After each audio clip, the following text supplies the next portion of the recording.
Good day, everyone. My name is David Williams, Executive Director of the International Association for Energy Economics. It gives me great pleasure to welcome you to today's webinar entitled, What has ERCOT Learned So Far in 2021? We're grateful to Dr. Michot Foss from Rice University's Baker Institute for Public Policy and our distinguished panelists for today's timely discussion. First, a little bit about the International Association for Energy Economics. We are the largest association specializing in the field of energy economics and provide a forum for the exchange of ideas, experience, and issues among professionals interested in the field. The organization produces 2 professional journals, a newsletter, and holds conferences and virtual presentations, along with a host of other products and services that you can find at our website at www.iaee.org. If you're not already a member of the association, we welcome you to join. A few housekeeping matters in regard to today's webinar before I hand things over to our moderator. First, this webinar is being recorded for those that cannot participate in today's live event. If you have questions for our panelists, please click the Q&A button at the bottom of your Zoom window and type your question. We've allocated sufficient time at the end of the webinar to address your questions. And now it's my great pleasure to introduce you to our presider, Dr. Michot Foss, Fellow in Energy, Minerals, and Materials at the Center for Energy Studies at Rice University's Baker Institute for Public Policy. Michelle is also a past president of the United States Association for Energy Economics and the International Association for Energy Economics. Michelle, over to you.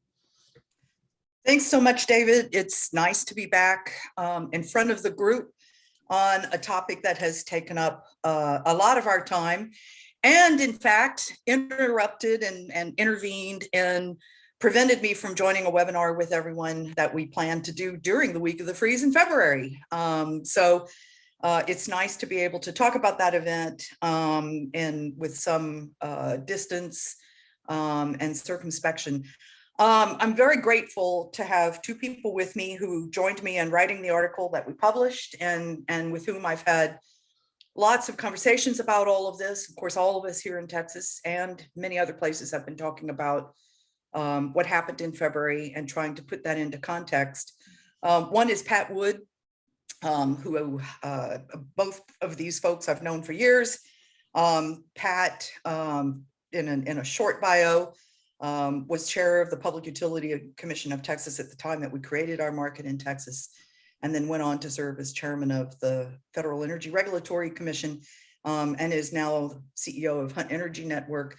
Brett Perlman, who was a member of the Public Utility Commission in Texas when Pat served as chair, has had a long career in industry and in consulting, including at McKinsey, and has a Harvard credentials as a fellow there, and is now the CEO of the Center for Houston's Future. And these 2 folks have given a great deal of thought over the years, not just to the situation that we experienced in Texas, but also the general problems and challenges of securing our electric power systems, securing our energy systems, building resilience, building reliability, and looking ahead to the future. And so they were natural allies to think about the causes, the effects, what we've learned, what we haven't learned, and try to put all of this into perspective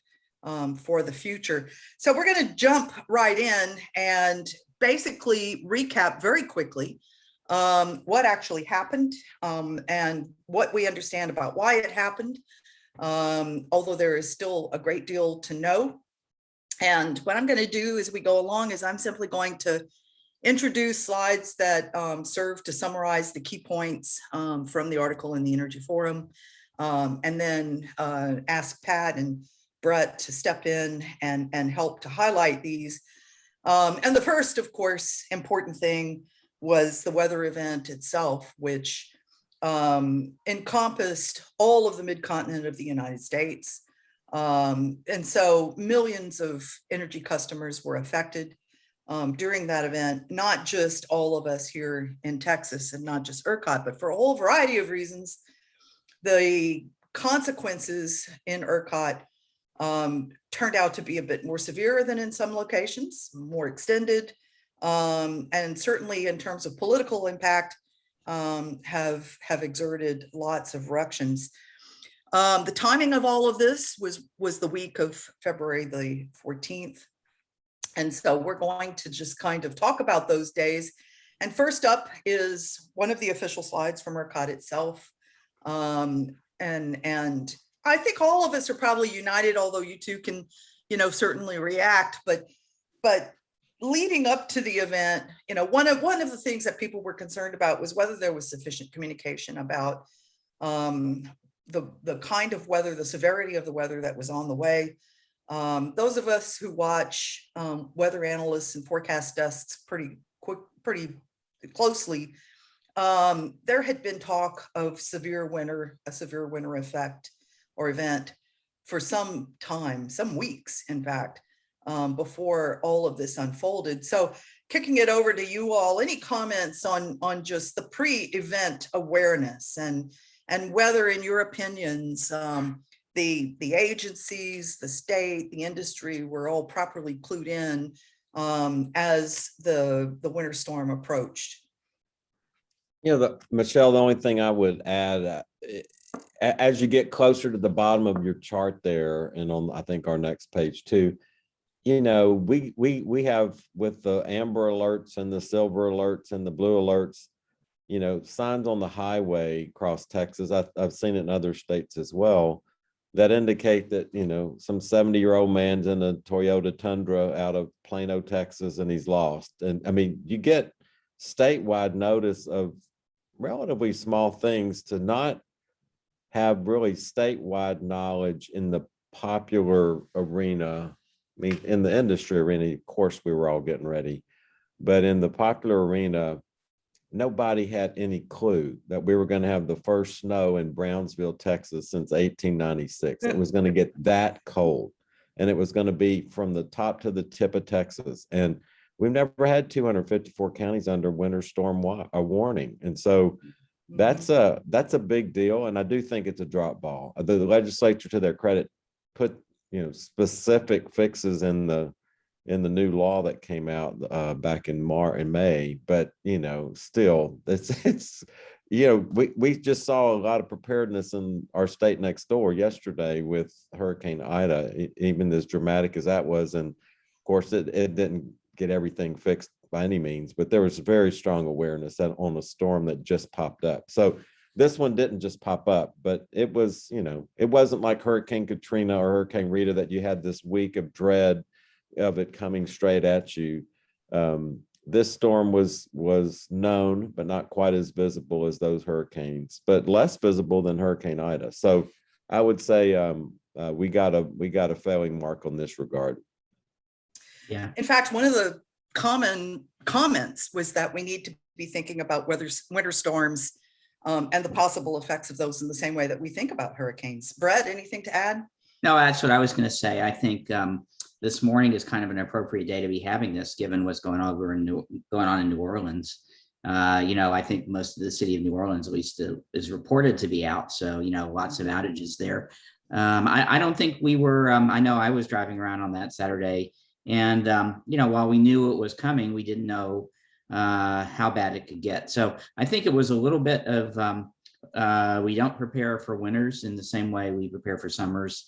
There was a 20-second discussion at the ERCOT board meeting the week before. I mean, that just gives you a sense of kind of the intensity which people were publicly preparing for this. Now, to your point, Michelle, I think the industry knew that this was, a potential, disaster in the making. But in terms of just getting the word out and doing some of the things that could be done to prepare, even warnings about thermostats and things like that, I think we could certainly do a better job there. And so I think that was a clear lesson learned, and, probably something that that will be solved, I think, having gone through this once. Mm-hmm. And then the event unfolds. And so, of course, for all of us having gone through it and lived through it, some of us started losing power on Sunday in the northern edge of the state. The power outages rolled through the state of Texas. And a reminder for the audience, ERCOT is a single grid. encompasses most, but not all of the areas served within the state of Texas. But as the outages and derates started to roll through the system, we started reaching some critical periods, and I'll let Pat pick it up from there. Our favorite comment about what did you call it? The 30 seconds or the 30 minutes of terror.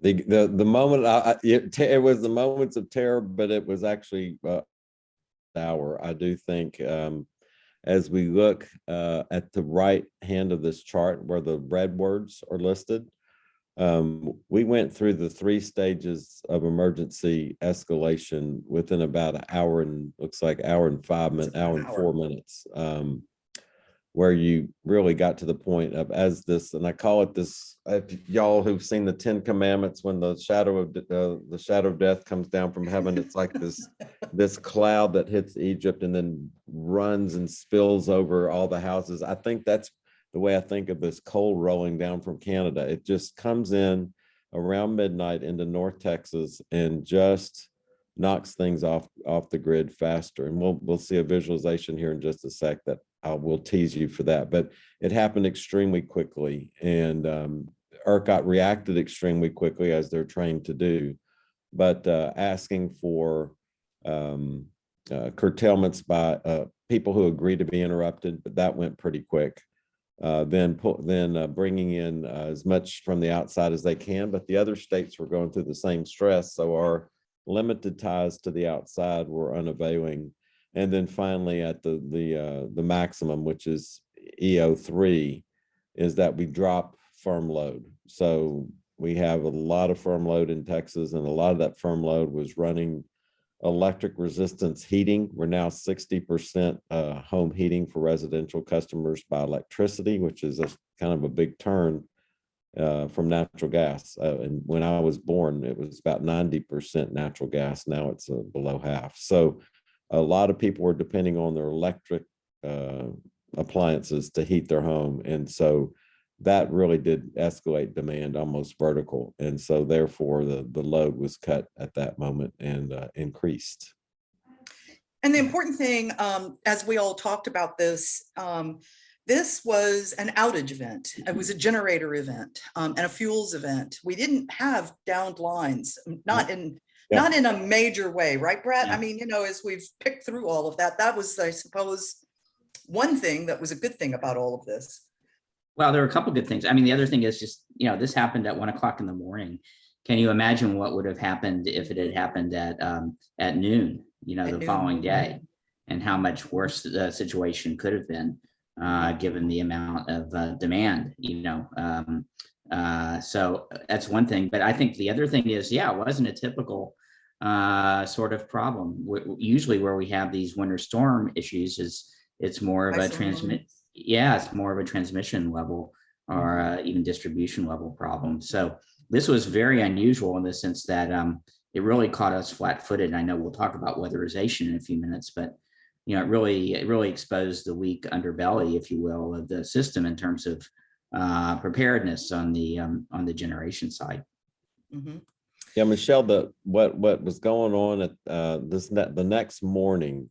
So the morning after this event, had we gone forth with the load that was projected to be served on Monday morning, President's Day, when a lot of people would have been at home, we would have exceeded the all-time peak of a summer peaking system. We would have hit 77 gigawatts, which we were projected to hit this summer. We didn't, or haven't so far. We were supposed to hit on February the 15th. So that just shows how dramatically this system has changed. And at Brett's last point was the planning. Our forecast that was put out, that ERCOT leads this process across the industry, that forecast the load was looking at more like 68 or 69 gigawatts. And we were off by, more than 10%. Mm-hmm. So that was a big delta there that just shows how much our demand profile has changed. Again, our winter demand profile with this home heating issue is a big one. There are others, but that one certainly was an important drop ball is the planning was not creative enough to imagine the worst.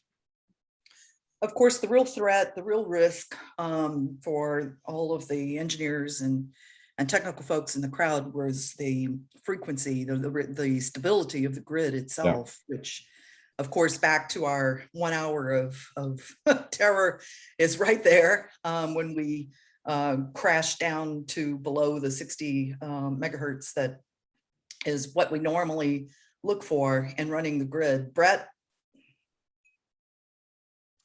Yeah, no, I mean, I think this story's been well told, and we have a number. I was just looking at who's on the webcast. I think those who are have seen this slide, who are on tonight, have seen this slide many times. So I think this story is, it'll be the when they write the movie version of this, it'll be that scene in Jaws where you hear the foreboding music playing. So I think we clearly understood. ERCOT did some. I mean, the real heroes for this obviously are the grid operators who are sitting on the desk and making sure that this wasn't much worse than it had to been. But in retrospect, we were, as I said before, we were quite lucky. So it was bad and could have been much worse. Mm-hmm. And I think one thing to think about, and it's germane this morning when I was hearing about what Entergy reported out of New Orleans, is it's really when you've got large chunks of load and generation going on and off, it's not like a normal summer day where over a grid the size of Texas, you've got things going on and off. They kind of average out and they move pretty gently, and you've got other resources that kind of pick up the slack. These were big chunks of power plants coming off and then big chunks of load coming off, which is similar to what happened, I think, yesterday or last night in New Orleans, is that you've got really a difficult job trying to mismatch. And so when you do that, you have to take the system down. And so fortunately for us in ERCOT, they were able to keep that load generation, that red slice there at the bottom, in the trough of that valley. If it were 9 minutes long and it ended up being about half that much, it would have caused a lot of devices to drop off. And so that's an important thing to think about, is the load and the generation dynamic that has to happen every second of the day. So again, they were heroes, and then we lost if you add up all the red things on your slide, there's a lot of load that was dropped. In fact, a historic amount of load that was dropped here in Texas to keep that balance from going over the edge. Mm-hmm. I wanted to apologize for misspeaking earlier. Hertz and not megahertz. We love you anyway. My coffee hasn't kicked in yet. But yes, I mean, so it was an outage event that affect performance of the system itself and threatened the stability of the grid, which lucky for all of us, ERCOT staff were able to offset. These two images we've talked a lot about because they are different slices of the pie in terms of what went out and to what extent. And just to explain for everybody looking, that the top left one is based on installed nameplate capacity in the state. And you'll see, based on the legend, the two big pieces of concern: wind, which is the green slice at the top, and then all of our gas generators, which are in the blue, versus the right side, based on the predicted amounts that Pat was talking about earlier, what ERCOT was planning on based on previous February's and typical winter season generation mix and loads. The outages look a little different in terms of severity when you think about what ERCOT was actually expecting to get. I don't know if, we've argued about this a lot and how to think about all of this. I don't know if there's much to add, to simply, what we understand. I mean, it was a widespread generator event, I think, in a nutshell, and is probably sufficient to just call it that. Brett? Well, I think the one thing that we haven't added, and I think one of the things I'm sort of disappointed in, frankly, is, we haven't gotten beneath this. There's one chart we'll show later is some really great analysis, and I saw Carrie's on the webcast, but the UT team did around trying to understand, which units performed and which didn't. And the thing that we really haven't done is we never did the post-mortem on this. And part of that, I think, is in a serious way. And I think some of that will get done, but, I think part of this was how this occurred during the legislative session. There was a lot of, finger pointing back and forth. There was a lot of, there wasn't really a time for a good analysis of this. And I think the UT study was the first example of that kind of work that's been done, but I think there's still more to do. And, as we start to think about how do we solve this problem, we really do need that postmortem. And so I would say that's the one thing that we haven't gotten to quite yet is a real understanding of what that blue chunk, what happened in that blue chunk specifically. Absolutely. And that is a thought that we do need to hold and come back to. What I'm going to do is I'm going to play this not full screen because it's a little easier for me to control the visualization, but this is one that popped out of our group at the Baker Institute that Pat mentioned. And so for the audience, what you'll be able to see are the initial wind outages up in the Panhandle area, then the natural gas outages as they start to come on, coal because of ice over coal piles, the growth in outage and derates as the event progressed, and then recovery as the week went on and everyone was able to come back on. And then in a separate visualization that we did just to take a closer look at generation mix. And this one, what I'm going to try to do, if I can figure out how to minimize my, let's see, I might, there we go. There we are. I just want to kind of flip this one slide by side to just kind of so that everybody can sort of see as we go day by day what happens as we head into the tell what the colors are real quick. So in this case, natural gas is red and wind is blue. So here we are heading in, and we, again, to the point about our discussion on what went out and how to look at outages. Of course, ERCOT forecasts and tries to plan across the seasons, but we had a lot of wind ahead of the event, and I've thought about that a lot. What that does in terms of expectations when you have that amount of power delivery online from a particular source, and then you lose the source and you have to make up the difference. And this is, of course, one of the persistent challenges in the system that is something that I think is a strong takeaway, and one that we're all thinking about beyond February. So there's the date. And there we are. Yep. Yeah, you'll see right there at the left is when you had the drop. That's when the ERCOT had to call the load drops there, right to the left of that slide. You had drop off in really all the resources. We went forward a bit, but we had a drop off in all the resources right at that at that hour. So including one of the units, South Texas Nuclear. And some coal plants were dropping at that. That was point. a surprise, I think, to everyone in a variety of ways. Yeah. But of course, the challenge then becomes having to make up the difference for all of the other outages.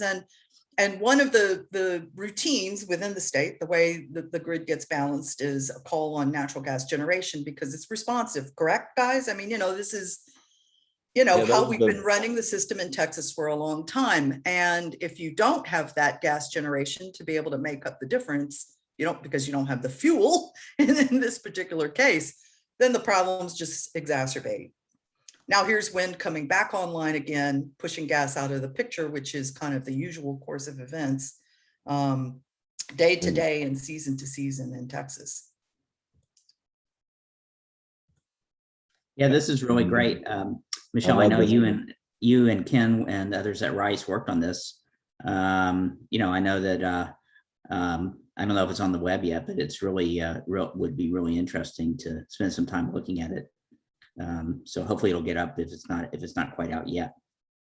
Well, that's the idea. But it does help. It helps, I think, for people to understand or to see what went off, when it went off, and then what the consequences are.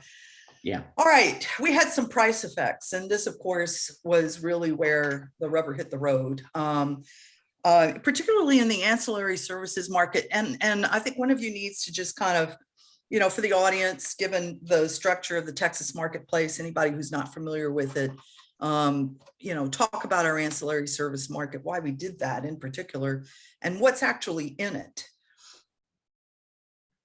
So in the ancillary service market, the two ways that a generator makes money in Texas are by selling energy in the hourly or the 15-minute markets, which this reflects here in the real-time market, and also by selling ancillary services, which ERCOT generally procures. You can self-procure, but ERCOT mostly procures that on behalf of everyone and allocates the cost. For non-spinning reserve, which is kind of the 30-minute reserve, for regulation up, regulation down to kind of deal with the fluctuations I mentioned earlier. And then responsive reserve, which is the much faster stuff. And then a subset of that is fast frequency response, which in my company we're doing with batteries. So you've kind of got the panoply of rescuers that come to help the system when ERCOT calls it, and ERCOT pays for that. We don't pay for. A black start would be another example of an ancillary service, one that's procured much more in advance than these others are. So that probably today, I'd say before the freeze was probably 15% of the revenue stream came out of those various buckets. And then the other came out of the energy market. And again, the energy market is not, a lot of people have longer term hedge contracts for energy. So not all the power goes through here like some Texas version of the California Power Exchange. It doesn't. This is really the default market, the spill and carry market that we've had here for years. But anyway, those are the two buckets. And so this was where the pricing went.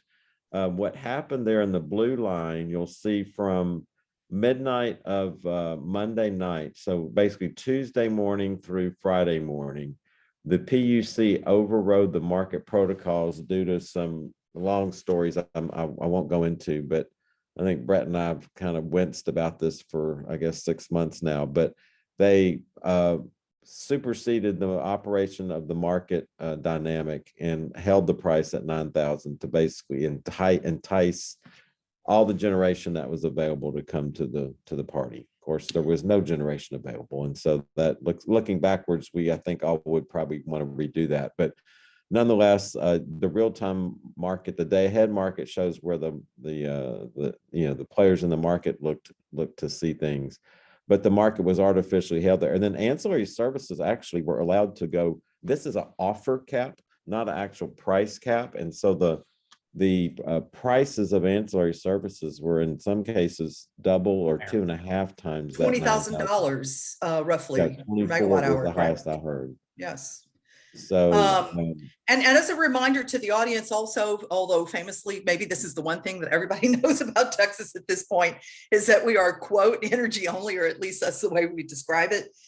We price electricity. We don't price capacity. We don't have a capacity market. And so the price cap was instituted as a way of trying to send a signal to suppliers, to investors, to customers, to try to provide the right kind of reactions, either in terms of added generation, demand response, or other things. And that number is about 9 times higher than other North American markets. Yeah. The Canadian market. The Australian market is similarly designed to ours. Yeah. I think in retrospect, and it's easy to play Monday morning quarterback on this. We sort of misdiagnosed in real time what the problem was. The problem wasn't that prices weren't high enough. The problem was there wasn't enough capacity. And the reason there wasn't enough capacity is because of the chart you showed before. So pushing the big red button, the price button, wasn't going to Didn't do do anything, That's right. here. Now I think, there would be an argument that, well, people might have come back online earlier, if the prices had been left to kind of the market, but, and we can debate whether that's in fact the case, but nevertheless, I think, the sort of the insult to the injury was that we ended up with this sort of huge impact on the economic impact on the market, and we're still feeling that, and we'll be feeling that for years as we try to sort out what happened and how do we pay for it. And so, to me, that's really the thing that happened here is the tools we thought we had, we didn't have quite the right tools, and I think we'll be talking about that in a few minutes. So, to me, that's the big takeaway from this slide. I think for the audience, in terms of the sort of the ongoing implications of all of this, the debates, but the actual bankruptcy filings, hits to investors and shareholders are all reflected in that particular chart. Everybody, I don't know how long this is going to go on, but some of these cases are probably going to remain in place for maybe years as everyone tries to figure out what to do regarding damage. Which brings us to the next big thing that kind of happened fairly early on. Brett and Pat, you all got together with a lot of other colleagues and friends who served on the PUC, at other agencies, at FERC, and had some discussion about how to move forward from a regulatory perspective on this. So, what can be done, what the recommendations could be. And this came out, I want to say probably in March. You all moved pretty quickly to get this done, the March, early April timeframe. Yeah, and the point is we kind of feel, as people who helped set this up, we feel like we owed it to our fellow Texans to put our best efforts toward finding the truth here, and at least pointing out what needs to be asked, so that the legislature, which did actually a very credible job in not getting hysteric about this, but really trying to focus on genuine solutions. We just wanted to be one of those towels that dampens the embers around the fire and to keep it from turning into a forest fire. But we've thought long and hard about this, and I've had some sleepless nights over it. But at the end of the day, we've got to, if we don't fix what's broke, it'll stay broke. So let's get toward fixing it. So this was kind of the big buckets of areas where our report, it's on the Cynthia and George Mitchell Foundation website, if anybody cares to look at it. But we thought long and hard about it. Brett, I'll let you talk about any. I know you thought about some of these things in depth as well. Yeah, well, I think first, big shout out to Allison Silverstein, who really did all the heavy lifting on putting this together and brought everybody together. And Allison, if you're out there in viewerland, thanks for all the help with this. I mean, you really did a great job of putting it together. Yep. And I think as we start to think about how do we fix the things, there are things that are there are causes and things that need to happen to fix this, and then there are sort of nice to haves, things that we ought to be doing to improve the market. I really do think, when I wrote about this 10 years ago after the 2011 blackout and weatherization. I mean, this is, in hindsight, it's all, obvious perhaps, but we did have 10 years to deal with, and I think there's still debate on what we mean and what's going to get weatherized. And I certainly understand that, and I think we're going to dive into that in a few minutes. But to me, that's a must have, and these others are equally important. But I think without solving the weatherization problem, we haven't gotten to the root cause. And I know, Pat, we've been talking about that. Us and the market's been talking about that. But I do think getting that right is going to be the key to making sure that we can have this, that our title there is correct, that this doesn't happen ever again. And then the second issue is one that really probably would help. I think one of the things that came out, which we haven't talked too much yet today, is the interplay between the gas and the electric industry and how important the supply of natural gas is to our gas-fired power plants, which comprise the largest percentage of capacity in our state. And, you know, the prices of a commodity that before the freeze were in the $3 per MMBTU range, you know, went up or less. or two something, went up over $1,000. And so, you know, there's a statute in the Texas law that prevents price gouging during a governor declared emergency. This had been a governor declared emergency. The city of San Antonio, which was a significant consumer for both its power plants and its natural gas customers, it's a municipal utility, has sued a number of gas producers that sold it power or sold it gas during the crisis. And you know, it's a little awkward thing to sue the person you're depending on to get you through the next winter. So we'll see how that goes. But you know, that issue is one that it would have helped to have had the legislature say, look, we believe in markets, but there are some guardrails here, and there are none right today. And we'll probably, if San Antonio sees it through, we'll probably have a jury and a judge decide that standard going forward. I think that would have diminished the economic damage, but at the end of the day, you've got you've got scarcity pricing. We have a cap on it in the electric market. There's not a cap on it in the gas market, and that I think that the problem of having two different regulatory regimes really manifested itself in this crisis. And unfortunately, the legislature did little to address that, which at the end of the day is going to lead the PUC to have to deal with probably suboptimal solutions to this, knowing that they don't have full capacity to oversee the whole kit and caboodle on gas and electric interplay. Relatedly, and these are separate issues that we went through, but you know, we talk a lot, and I think the public discussion today has been a lot about supply, the fact that gas didn't show up, that the coal plants tripped off, that wind was variable and low and is even below its seasonal averages and what have you. But you know, we need, the former commissioners really said, look, we got to talk about demand too.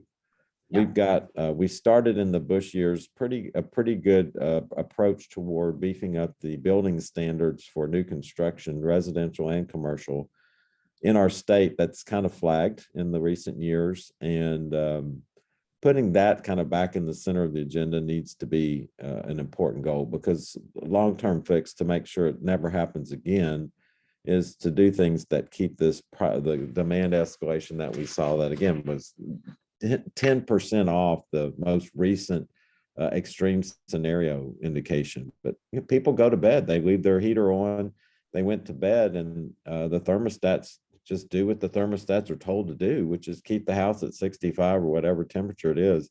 And when it's that cold outside, that means that unit's running the entire night. So that's what carries us over. But anyway, having efficient building standards, emergency demand response options, those are really a host of things that go from large industrial curtailments all the way down to residential engagement with price standards. Backup power systems. We used to have a lot of dual fuel facilities here backing up natural gas. There would be some heating oil and tanks at the power plants around the state. That's probably long overdue. We need to bring those back, as they have done in New England, to deal with their extreme weather events in the middle of the winter when they don't have sufficient natural gases. They can have LNG or heating oil as a backup. And even in that very green part of the country, they're more than happy to pay that price of extra emissions to keep the lights on. But that's not the only power systems. I mean, again, I'm in the battery business. There's a lot of other things that can be done for critical facilities, but critical facilities aren't just jails and hospitals. That means water treatment plants, which was a big infrastructure issue that came a few days after our freeze, were the implications for the power systems of the water companies.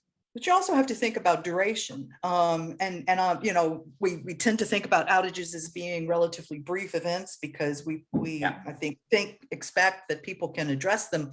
And I was thinking about this bullet last night when Brett sent back the slide.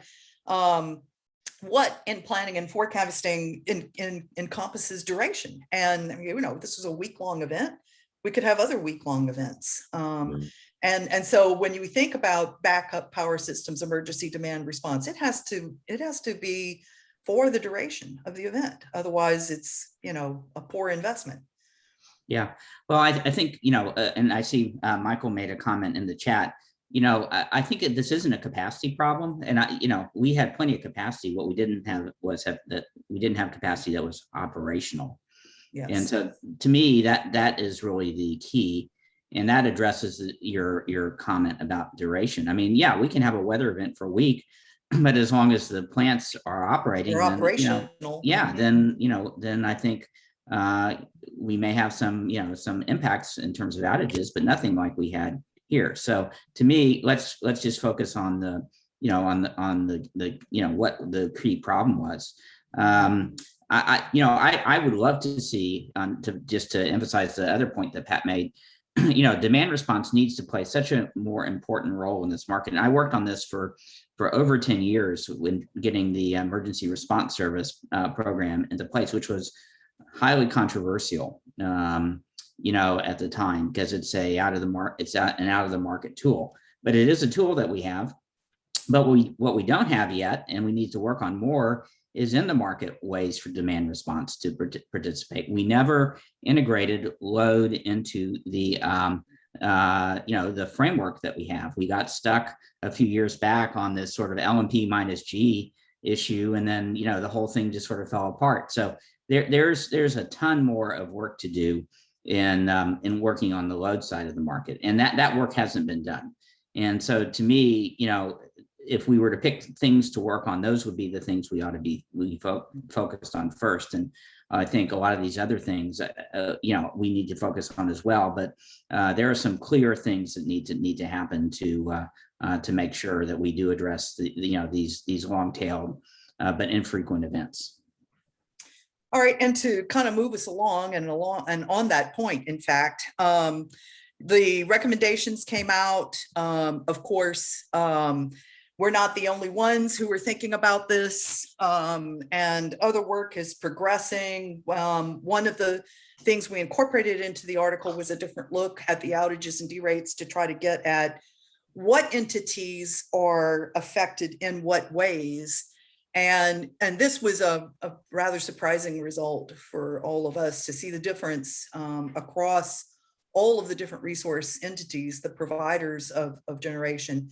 And an important thing, because this came out right away, was that it was a market failure. And yet when you look at the competitive resource entities, they actually didn't perform that badly relative to some of the others, which to me raises a lot of questions about market structure, and especially as the litigation progresses, who the litigants are and what kinds of things we need to be considering in this. Reactions from y'all?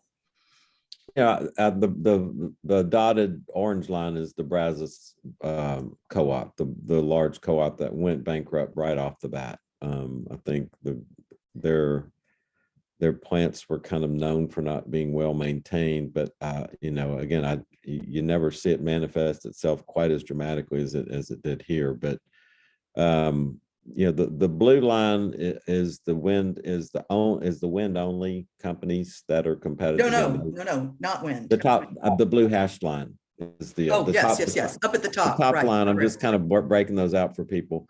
So those are your wind and solar companies. So this would be that, as we point out on the earlier chart, those were offline.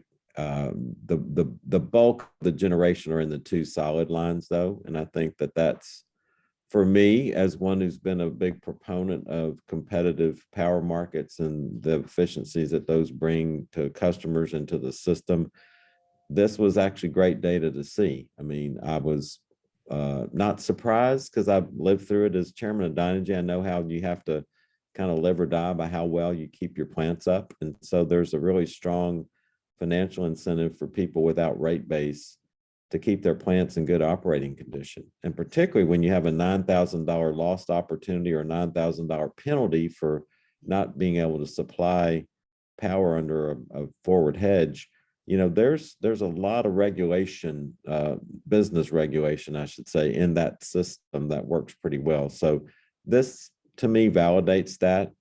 But again, it also shows, because the general trends are what they are, it just shows the extremity of the weather for those several days that it hits. And also to just follow up on your point, Pat, it's a portfolio question. I mean, you know, the more you're subject to competition, the more attention you're going to pay, not only to your operational capacity, but also to your portfolio. And I think that's one of the distinct lessons. Now, this is the one that Brett was referring to earlier, that we drew from the report done by our colleagues, the University of Texas report that Carrie King, who's joined the webinar as a participant, worked on, to just look across the different plants and to see how they did perform.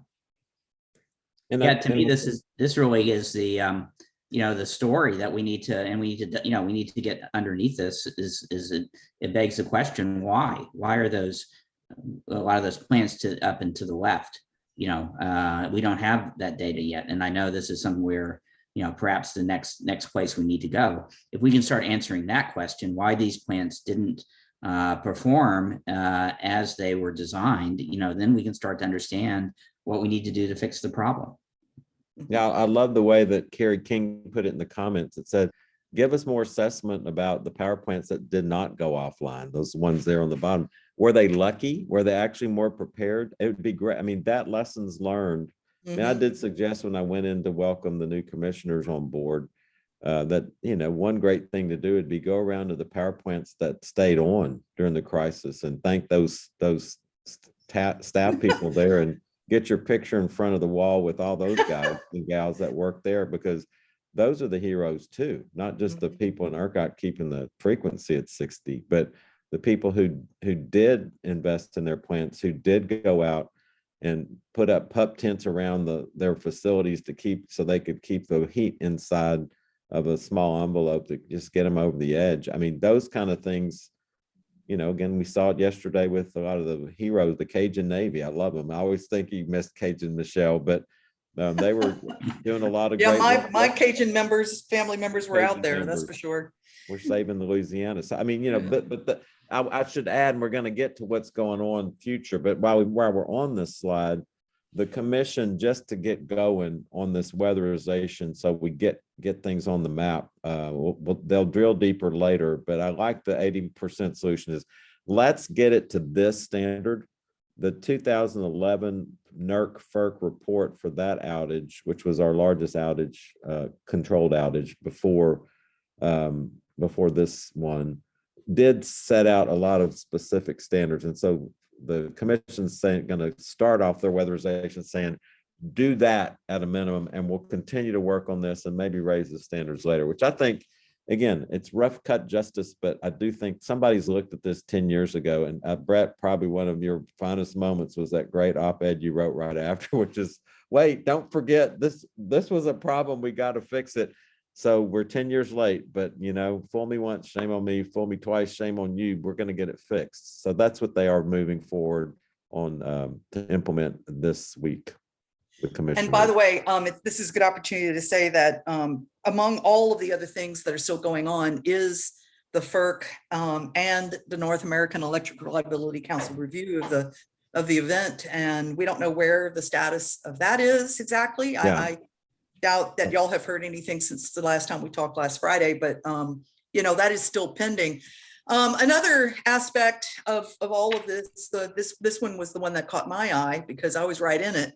In the report from our UT colleagues, and we've talked about this a lot, like most places in most states and in general, when we look at gas usage, residential usage does not get curtailed. So you sustain deliveries, you sustain distribution, you let the interruptible customers, your industrials, will choose to go offline so long as all the paperwork apparently gets filed and people are notified and all of that other stuff. But my own take from all of this is that in terms of backup and optionality at a residential node, having natural gas is fabulous. Relative to all of my friends and colleagues who were in all electric homes with no recourse, we had plenty of comfort during the event. We were safe, we were warm, we had cooking fuel through our natural gas connection. And it's something to think about. Do we really want to expose homeowners, property owners to not having those options? It's a relevant question to ask, especially in light of the drive to try to ban natural gas use at the residential level and all of the other things that people are considering. Well, I Any can other tell you, reaction? everybody with a generator working in New Orleans today Is happily is- 'cause generating it's natural away. gas Yes. because the Yep. transmission grid went down. So it's very helpful to have a duplicative energy infrastructure. I agree, Michelle, wholeheartedly. Yeah, it's just something that we really have to give serious consideration to as we move forward. Now, a little comment from me as the producer. Back to the natural gas market effects, price gouging, and other things. One of the distinct things about this event, as opposed to 2011, which post-freeze with the FERC-NERC review and scrutiny by all of you and in Brett's op-ed, and what everybody saw was a hardening of the natural gas system was needed and more communication between gas and power. We're 10 years later, but we're also in a different place because Texas, we're a big oil and gas producing state, but a lot of our natural gas supply comes from oil wells. And I can tell you, every one of my 3 units, all of my oil wells are on electric submersible pumps, and all of our ESPs are grid-based. And producers have moved in that direction en masse since 2011, when the Permian and our tight oil plays began to really grow in terms of being the preponderance of new gas supply in the state in the form of associated gas. If your well is not operating, then no gas is coming into the market, and that's exactly what happened. We've moved to grid-based ESPs because we need pumps to operate continuously in these wells. And that is, the best way to do it. We all wanted to move away from diesel for all of the variety of reasons. In some cases, people have experimented with field-produced natural gas to take up the problem, but the grid is cheaper. It has been cheaper, and this is what you do in a very intense, cost-competitive environment. So I and my petroleum one- engineering friends feel like, as you all have your conversations with the agencies, this is something that people need to talk about. Yeah, one thing I should add, Michelle, because I have, looking at this data really did help me rethink this one, but, I don't want to over attribute the electrification of the gas production area too much to what happened here, because I'm looking at gas was dropping off before the rolling outages were called. So you have not now, it certainly dropped off even more dramatically in the depth of that trough. But if you look at the purple and the black lines in the left chart, you will see that starting to head downhill, between the 9th and the 16th. It was the 15th when we had the outages. So, gas production was already getting frozen off, or may well have been voluntarily shut back, which we've got to, again, have the Railroad Commission take the lead on that when you have a critical facility, you don't need voluntary curtailments. But anyway, that's where I just can't emphasize enough Brett's, just adamancy from day one of, let's get all this out here on the table so we fully understand what happened and in what sequence and what it causes to be attributed to. So, but that was a significant contraction in gas production that didn't just affect Texas. I mean, we've got regulators in Minnesota that are raising hell about how again, I don't know if the study's yet done on the disconnect between the intrastate pricing and interstate pricing, but I do know that a lot of people in Texas government are a little underwhelmed by how the contracts with intrastate gas pipelines didn't really hold up and keep going through the power plant production. usage. And I would say that that is one of those mysteries that needs to fall into the ongoing data collection camp. The midstream itself, we had processing outages; those are on the grid as well. And you know, I think it's crucial to just understand all of the pieces of the system in order to be able to get to the root cause that everybody wants to get to. I guess, you know, to close up for questions, when I put this together, I was struck by how often we actually are in trouble in the winter. I mean, it's really interesting. And this is Henry Hub. This is not Citygate. Here's the month of February inset with the big price spike that matches that loss of gas supply. And you would think that, you know, as we go along, we would realize this, and it shouldn't be so hard to have a conversation about what you do about it. I will say it's more expensive. It's a very complex thing to try to weatherize all the way down to the wellhead. So I think we have to look for the low-hanging fruit and try to find it out, but you know, what the best solutions are. But I also think it's very interesting to just understand what happens to us and when it happens, and all of those polar vortex events that we experience over and over and over again. You know, your phrase, Pat, that you always use, we don't want it to ever happen again. You know, the reality is that weather happens, and the issues are, from an economics perspective and a regulatory and policy perspective, how best to prepare, right? I mean, that's kind of the crux of the matter. Yeah, we're having a good discussion in the chat, which is really interesting, about force majeure, about, you know, how we solve the gas problems. I think this is the place where we need more emphasis. And I know some of that is going on at the staff level between the PUC and the Railroad Commission, but to the extent that, you know, there's a place where we need more dialogue, I would say that's it. I mean, you know, the PUC's had, I don't know, probably half a dozen by now public hearings on this. I'd like to see the same number up at on the 12th floor of 1701 North Congress. I think that would be very helpful to getting to the answer here. Pat, you were going to say just a couple of things about what's been going on at the PUC. Yeah, and well, as a former FERC regulator, I want to build on that last comment. I mean, it is, you know, kind of in a bittersweet kind of mode, heartening that a contract with an interstate gas pipeline would be considered to be robust and not able to be wiggled out of, but that it'd be difficult to view that any sort of firm contract with a Texas intrastate would not be the same. So that's unfortunately been the perception since I worked as a staff person at the Railroad Commission prior to being on the PUC.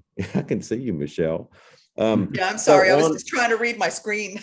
So at the PUC, they're involved now in really two halves of the equation. And I think it's important to think about, you're looking backwards to what happened in February, but also the legislature have told them our grid is changing kind of regardless of what happened in the winter of this year. It's going to be really different going forward because of the influx of renewable energy and the shutdown of older coal plants, like we had a large group in the last 3 years get shut down.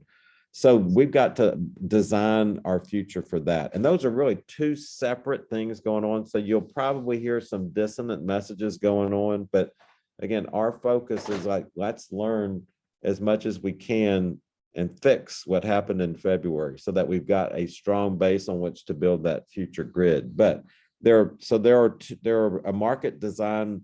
There are a series of 5 public workshops that the chairman of the commission and the 3 commissioners are engaged in right now to look at the market going forward. And it's a very big focus on dispatchable generation, which the legislature wrote a pretty broad direction, which I thought was intelligent, and basically said, figure out how do we have a resilient grid going forward for both winter conditions as well as summer. And they mentioned summer drought, which we haven't had drought issues probably since Brett before you got there. And there might have been some in the last decade, but in the late 90s, we were very worried about some of the gas fired facilities having sufficient water in the intake reservoirs.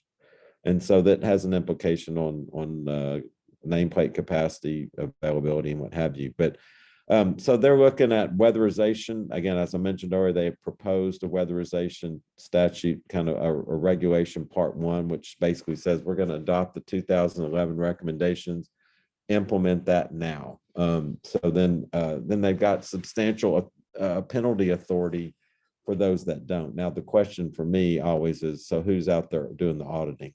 Are you really going to put the word of a commissioned engineer against that of a, highly skilled and credentialed plant manager for Vistra or Calpine or what have you?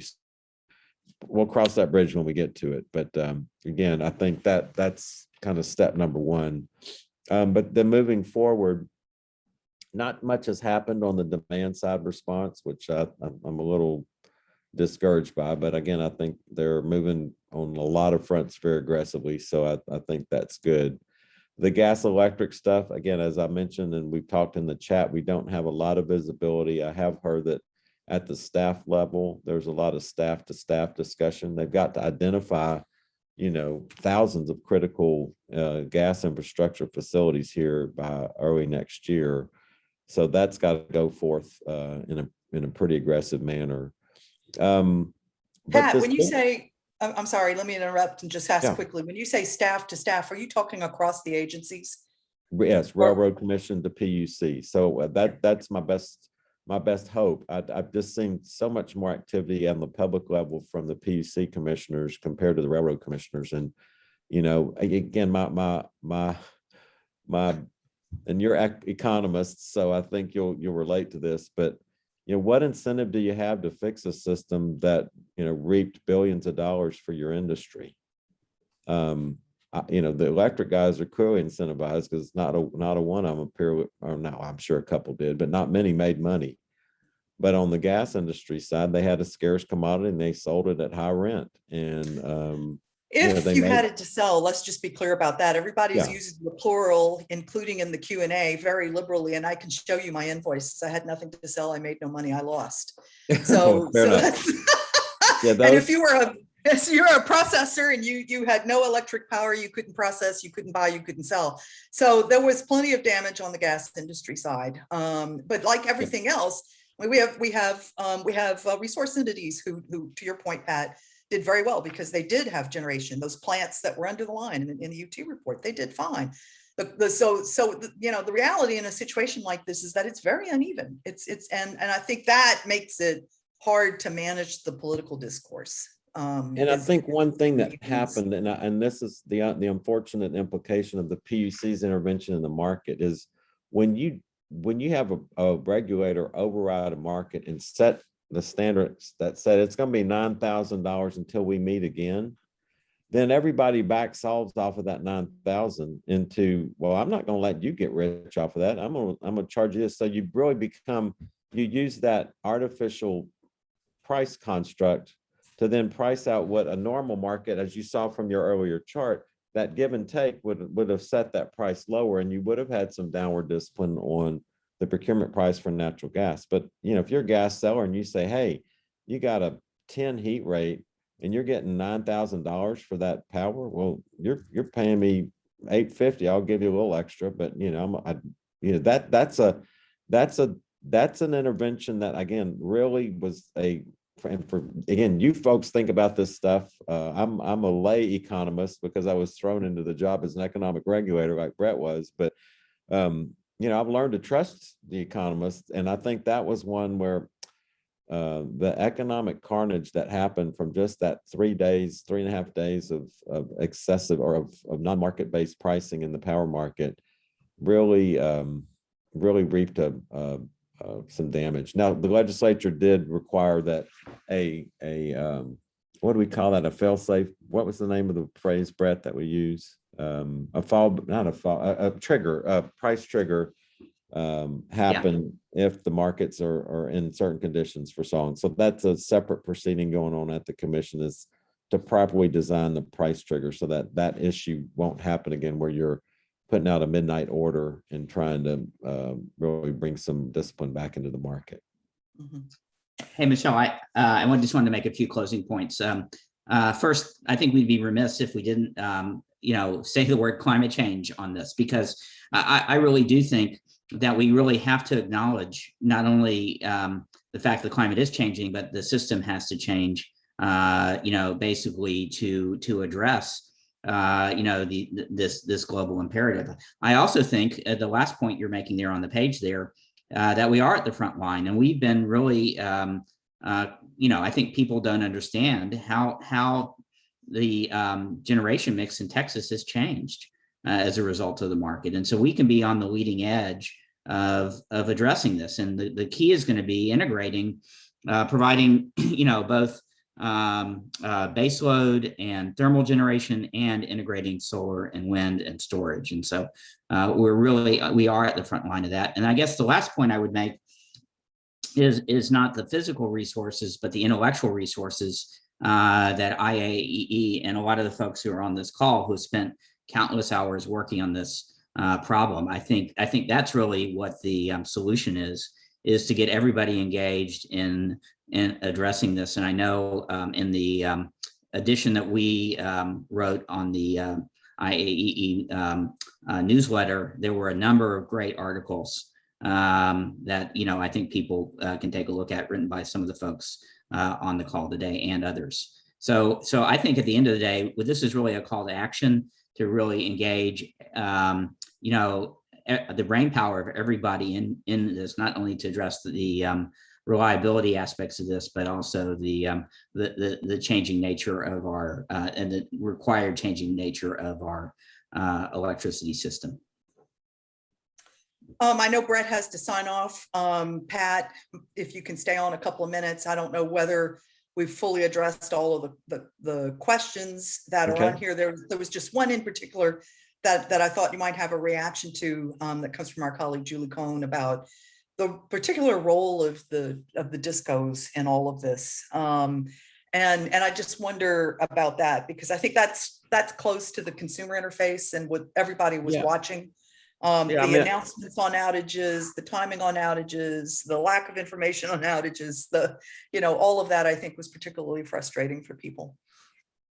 So yes, I think it goes without saying that it's one thing for ERCOT to call for a load reduction, but somebody has to implement that order. And I think, unfortunately, and that's where I think I felt the most remorse as a former regulator. I didn't get that work done, because getting drills and building into the regulated distribution company, which would be, here in Dallas, it's Encore, down in Houston, it's CenterPoint, it's the co-ops in some rural parts of the state, City of Austin and others.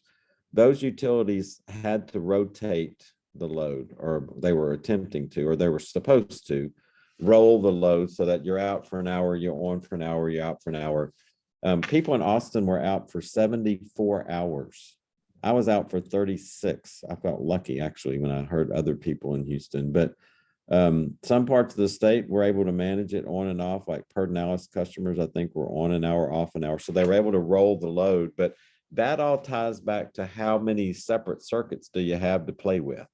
If you have a hospital on a circuit, that circuit stays on. Now, if that hospital is supplied by just a circuit, great. But if there's 10 or 12 neighborhoods on that same circuit, they never went dark. And those are the people that are kind of walking around like this, that when everybody else is whining, they're kind of like, I was so lucky, I'm going to just keep my mouth shut.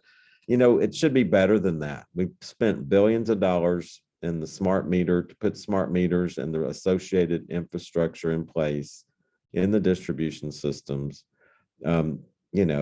People say, well, you can switch my power in 20 minutes, from company A to company B on the retail choice system. How come you can't turn my power? That's one thing. But, the bottom line is the utilities know they dropped the ball. They know it's going to be an expensive fix. For them, they probably aren't worried about it as much, because they can pass that cost on, and the regulators are going to approve it, because we do need to make that system much more granular, where you can keep a gas production plant and a hospital and a jail and, a water treatment plant. You can keep those on critical electricity, as well as probably require them to be backed up by fuel oil just in case. But also, have Turn more off the office flexibility. buildings downtown that have no people in them. Yeah, exactly. I mean, maybe they were backed up by generators. Somebody told me, if they were, I said, well, then why do we Yeah. not have a two-way distribution system that allows distributed generation to then go out and supply the system like a big power plant can do? But that's a separate argument. But anyway, it turned what could have been a major inconvenience to everybody for that week into a catastrophe that killed people. And so that's a big ass problem. And, I think all of us who've been in the big chair, they're pissed. I mean, that was really where the rubber hit the road was, the market went haywire, it reacted to scarcity. We got exceptional hits, but at the end of the day, you got to keep people alive. And that's what electricity in the middle of the, coldest weather we've had in, century, or in at least 30 years, would do, is kill people. And so again, the preparation, the emergency awareness stuff that you talked about earlier in the first slide, Michelle, was an important part of that. But, the ongoing kind of remediation through the crisis of managing to roll load as they did in, say, Pedernales, where they could keep people, on and off and still do their proportionate share of the state's grid. So, yeah, I could go on for a while about that, but you picked a scab and I let it bleed. And let the record show that it took over an hour to get you to that point. You did very well today. But just to close up then, Brett, I understand your beliefs, but from my point of view as a scientist looking at the data, what I see are repeated cycles and a lot of short memories.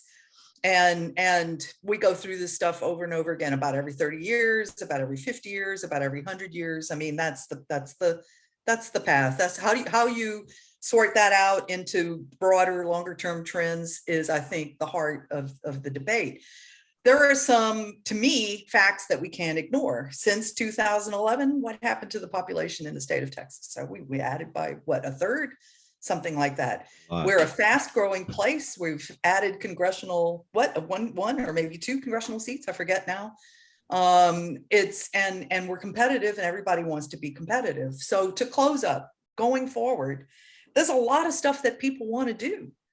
But there's a lot of stuff to pay for. How do you prioritize?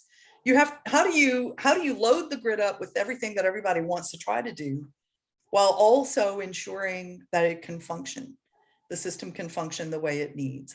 To me, as an ex-former regulators, that's, where you all should be able to help guide, because, are the priorities in the right direction? I mean, that's, we have a lot of debate about that. The reality is the more people, the more property, the bigger the effect when something like this happens. And this is true certainly this morning in Louisiana. Who paid attention to hurricanes when Louisiana, when New Orleans was a little French colony on a bend in the river? Nobody. I mean, it was, but now you've got 1 million people in southeastern Louisiana affected every time something like this happens in my home state. Or, any event here in Texas, population and property all of a sudden, make us pay attention to things. So how do you navigate through the competing demands and the competing priorities to move forward? What sage wisdom do you all have on that? What say you, Mr. Chairman?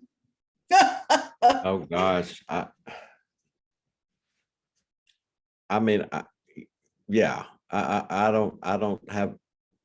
think we just have to keep our eye on the ball, which is we are here for the customer, and that customer's needs need to be fully understood, and we need to plan for them. We're going forward into a world where we're going to have a lot of people driving cars that are charged by electricity. So gosh, the implications of that for demand on the system are going to be big. But on the other hand, we've done a pretty good job keeping all this pretty cheap for everybody. How do we continue that? But we came at a cost of reliability. So the affordability issue is, we did great. I'd give ourselves a 10 for that.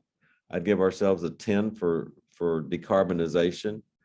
But in light of what happened in February, and again, what happened earlier, 10 years and 4 days before that, in 2011 means I'd give us about a 3 on reliability. So we gotta write that stool up, because the world that we're coming into is substantially going to be really different. And it's going to be different, not just on resource mix, but on how customers value electricity. And so I, again, always think it's all about the customer, but we got to understand that customer, and that customer looks a lot different than it did for our mom and dad.